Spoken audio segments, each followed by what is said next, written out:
The general rule for the blokes here is to be as colourful as needs be to attract a mate, without becoming a neon lure to predators.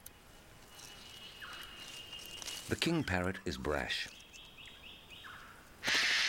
while the green feathers of the red-cheeked parrot blend into the foliage. He relies on his sexy red head and bright beady eyes to get the girls.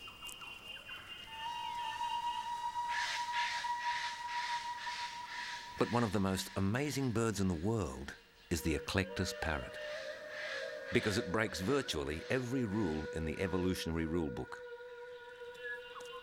The male is green, and the female, red.